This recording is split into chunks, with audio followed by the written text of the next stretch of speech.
Section 2. It follows from the proposition proved in the foregoing section, that all mankind are under the influence of a prevailing effectual tendency in their nature, to that sin and wickedness, which implies their utter and eternal ruin. The proposition laid down being proved, the consequence of it remains to be made out, namely, that the mind of man has a natural tendency or propensity to that event, which has been shown universally and infallibly to take place, and that this is a corrupt or depraved propensity. I shall here consider the former part of this consequence, namely, whether such an universal, constant, infallible event is truly a proof of any tendency or propensity to that event, leaving the evil and corrupt nature of such a propensity to be considered afterwards. If any should say, they do not think that its being a thing universal and infallible in event, that mankind commit some sin, is a proof of a prevailing tendency to sin. Because they do good, and perhaps more good than evil, let them remember, that the question at present is not, how much sin there is a tendency to, but whether there be a prevailing propensity to that issue, which it is allowed all men do actually come to, that all fail of keeping the law perfectly, whether there be not a tendency to such imperfection of obedience, as always without fail comes to pass, to that degree of sinfulness, at least, which all fall into, and so to that utter ruin, which that sinfulness implies and infers. Whether an effectual propensity to this be worth the name of depravity, because the good that may be supposed to balance it, shall be considered by and by. If all mankind in all nations and ages were at least one day in their lives deprived of the use of their reason, and raving mad, or that all, even every individual person, once cut their own throats, or put out their own eyes, it might be an evidence of some tendency in the nature or natural state of mankind to such an event, though they might exercise reason many more days than they were distracted, and were kind to and tender of themselves oftener than they mortally and cruelly wounded themselves.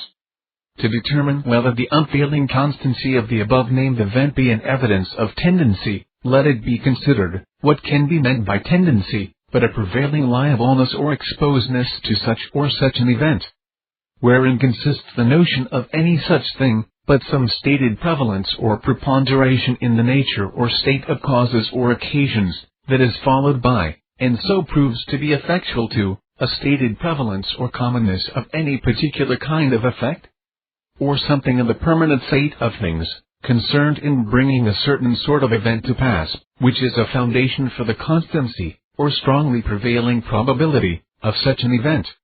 If we mean this by tendency, and I know not what else can be meant by it, but this, or something like, then it is manifest, that where we see a stated prevalence of any effect there is a tendency to that effect in the nature and state of its causes. A common and steady effect shows, that there is somewhere a preponderation, a prevailing exposedness or liableness in the state of things, to what comes so steadily to pass. The natural dictate of reason shows, that where there is an effect, there is a cause, and a cause sufficient for the effect. Because, if it were not sufficient, it would not be effectual. And that therefore, where there is a stated prevalence of the effect, there is a stated prevalence in the cause. A steady effect argues a steady cause. We obtain a notion of tendency, no other way than by observation, and we can observe nothing but events, and it is the commonness or constancy of events, that gives us a notion of tendency in all cases. Thus we judge of tendencies in the natural world. Thus we judge of the tendencies or propensities of nature in minerals, vegetables, animals, rational and irrational creatures. A notion of a stated tendency, or fixed propensity, is not obtained by observing only a single event. A stated preponderation in the cause or occasion is argued only by a stated prevalence of the effect.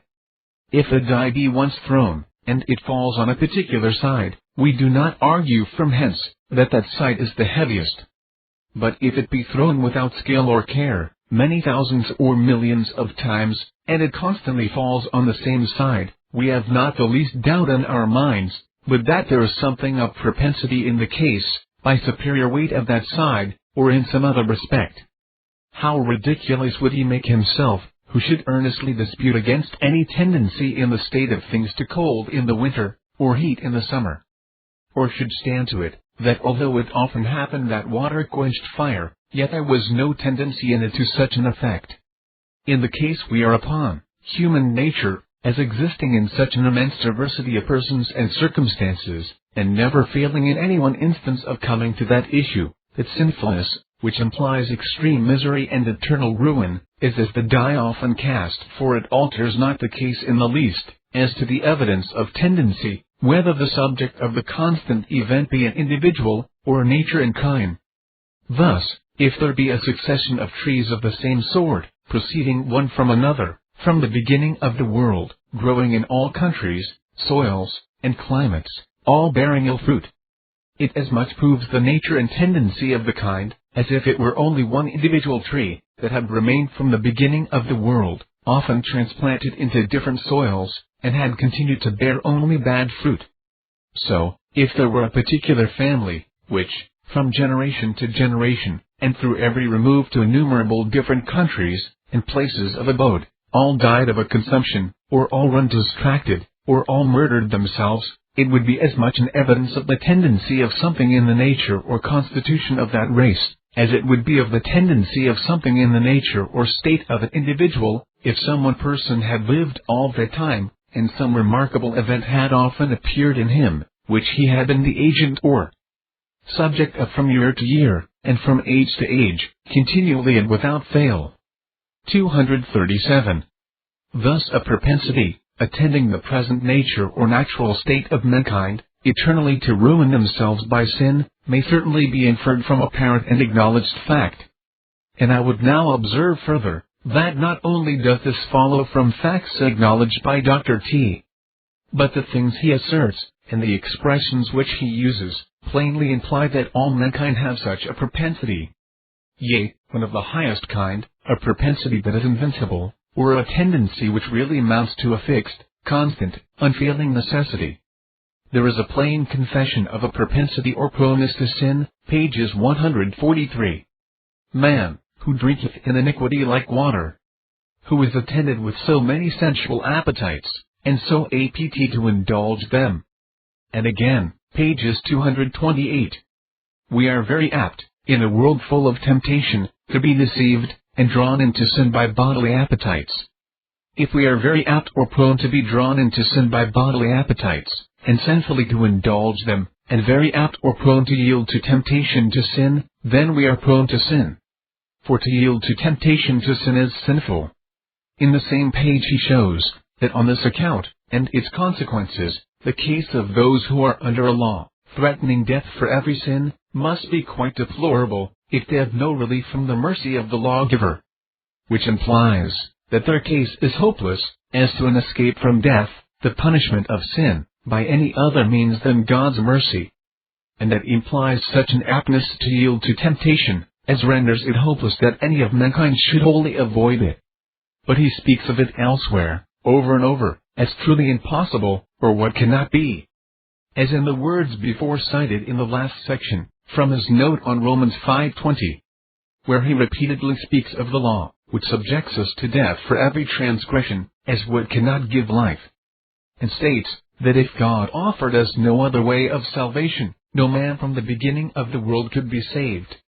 In the same place he cites with approbation Amarloc's words, in which, speaking of the Israelites, he says, all endeavors after righteousness was lost labor, since any one slip forfeited life, and it was impossible for them to expect aught but death.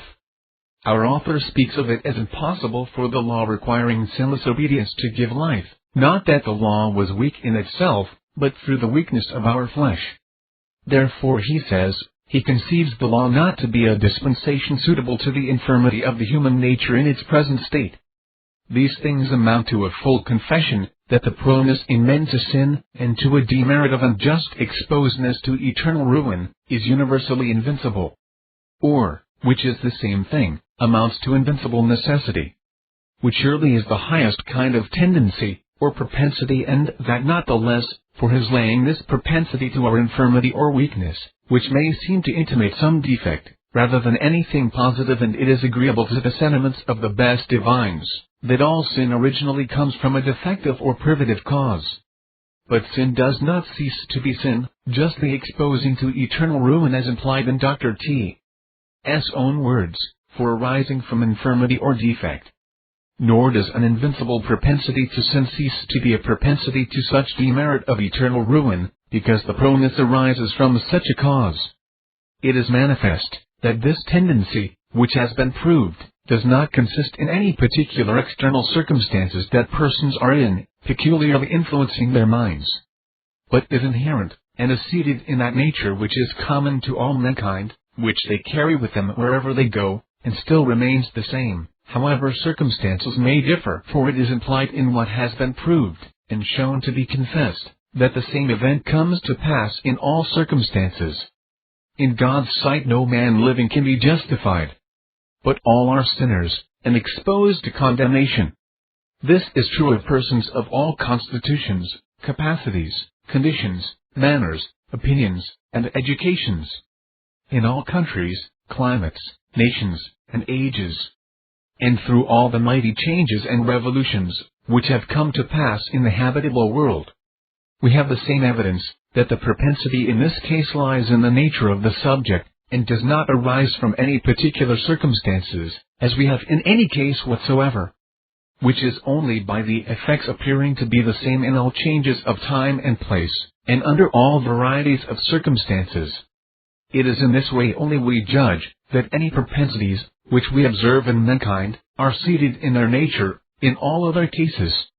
It is thus we judge of the mutual propensity betwixt the sexes, or of the dispositions which are exercised in any of the natural passions or appetites, that they truly belong to the nature of man, because they are observed in mankind in general, through all countries, nations, and ages, and in all conditions. If any should say, though it be evident that there is a tendency in the state of things to this general event, that all mankind should fail of perfect obedience, and should sin, and incur a demerit of eternal ruin, and also that this tendency does not lie in any distinguishing circumstances of any particular people, person, or age, yet it may not lie in man's nature, but in the general constitution and frame of this world.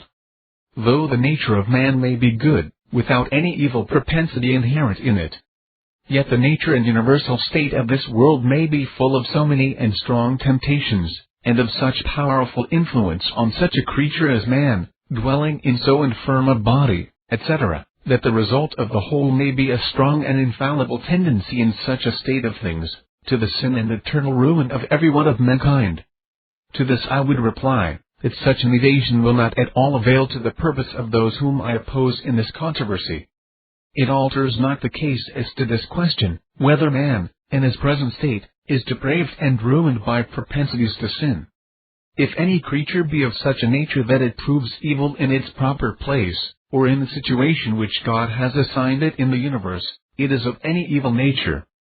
That part of the system is not good, which is not good in its place in the system. And those inherent qualities of that part of the system, which are not good, but corrupt, in that place, are justly looked upon as evil inherent qualities. That propensity is truly esteemed to belong to the nature of any being, or to be inherent in it, that is the necessary consequence of its nature, considered together with its proper situation in the universal system of existence, whether that propensity be good or bad. It is the nature of a stone to be heavy. But yet, if it were placed, as it might be, at a distance from this world, it would have no such quality. But being a stone, is of such a nature, that it will have this quality or tendency, in its proper place, in this world, where God has made it. It is properly looked upon as a propensity belonging to its nature. And if it be a good propensity here, in its proper place, then it is a good quality of its nature. But if it be contrariwise, it is an evil natural quality. So, if mankind are of such a nature, that they have an universal effectual tendency to sin and ruin in this world, where God has made and placed them, this is to be looked upon as a pernicious tendency belonging to their nature. There is, perhaps, scarce any such thing, in beings not independent and self-existent, as any power or tendency, but what has some dependence on other beings, with which they stand connected in the universal system of existence. Propensities are no propensities, any otherwise, than as taken with their objects. Thus it is with the tendencies observed in natural bodies, such as gravity, magnetism, electricity, etc., and thus it is with the propensities observed in the various kinds of animals. And thus it is with most of the propensities in created spirits.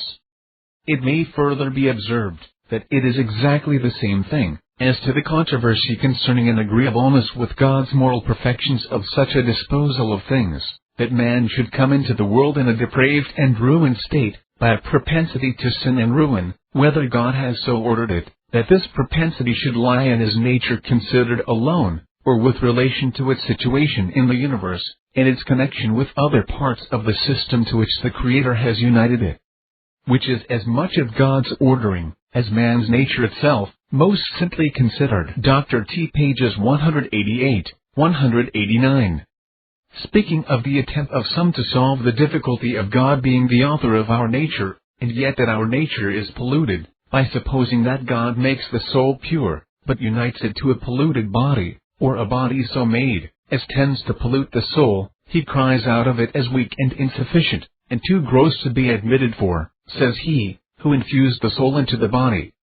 And if it is polluted by being infused into the body, who is the author and cause of its pollution? And who created the body? Etc. But is not the case just the same, as to those who suppose that God made the soul pure, and places it in a polluted world, or a world tending, by its natural state in which it is made, to pollute the soul, or to have such an influence upon it, that it shall without fail be polluted with sin, and eternally ruined? Here may not I also cry out, on as good grounds as Dr. T, who placed the soul here in this world? And if the world be polluted, or so constituted as naturally and infallibly to pollute the soul with sin, who is the cause of this pollution? And who created the world? Though in the place now cited, Dr. T so insists upon it, that God must be answerable for the pollution of the soul, if he has infused or put the soul into a body that tends to pollute it. Yet this is the very thing which he himself supposes to be fact, with respect to the soul being created by God, in such a body, and in such a world, where he says, we are apt, in a world full of temptation, to be drawn into sin by bodily appetites. And if so, according to his way of reasoning, God must be the author and cause of this aptness to be drawn into sin. Again, pages 143. We have these words, who drinketh in iniquity like water, who is attended with so many sensual appetites, and so apt to indulge them. In these words our author in effect says the individual things that he exclaims against as so gross, namely, the tendency of the body, as God has made it, to pollute the soul, which he has infused into it. These sensual appetites, which incline the soul, or make it apt to a sinful indulgence, are either from the body which God hath made, or otherwise a proneness to sinful indulgence is immediately and originally seated in the soul itself, which will not mend the matter. I would lastly observe, that our author insists upon it, pages 42. That this lower world, in its present state, is as it was, when, upon a review, God pronounced it, and all its furniture, very good. And that the present form and furniture of the earth is full of God's riches, mercy, and goodness, and of the most evident tokens of his love and bounty to the inhabitants. If so, there can be no room for evading the evidences from fact, of the universal infallible tendency of man's nature to sin and eternal perdition. Since, on the supposition, the tendency to this issue does not lie in the general constitution and frame of this world, which God hath made to be the habitation of mankind. Still Waters Revival Books is now located at PuritanDownloads.com. It's your worldwide online Reformation home for the very best in free and discounted classic and contemporary, Puritan and Reformed books, MP3s, and videos. For much more information on the Puritans and Reformers, including the best free and discounted classic and contemporary books, MP3s, digital downloads, and videos, please visit Still Waters Revival Books at PuritanDownloads.com. Still Waters Revival Books also publishes the Puritan Hard Drive, the most powerful and practical Christian study tool ever produced. All thanks and glory be to the mercy, grace, and love of the Lord Jesus Christ for this remarkable and wonderful new Christian study tool. The Puritan Hard Drive contains over 12,500 of the best Reformation books, MP3s, and videos ever gathered onto one portable Christian study tool. An extraordinary collection of Puritan, Protestant, Calvinistic, Presbyterian, Covenanter, and Reformed Baptist resources. It's fully upgradable and it's small enough to fit in your pocket. The Puritan hard drive combines an embedded database containing many millions of records with the most amazing and extraordinary custom Christian search and research software ever created. The Puritan hard drive has been produced to assist you in the fascinating and exhilarating spiritual, intellectual, familial, ecclesiastical, and societal adventure that is living the Christian life. It has been specifically designed so that you might more faithfully know, serve, and love the Lord Jesus Christ, as well as to help you to do all you can to bring glory to His great name. If you want to love God with all your heart, soul, strength, and mind, then the Puritan hard drive is for you. Visit PuritanDownloads.com today for much more information on the Puritan hard drive and to take advantage of all the free and discounted Reformation and Puritan books, MP3s, and videos that we offer at Still Waters Revival Books.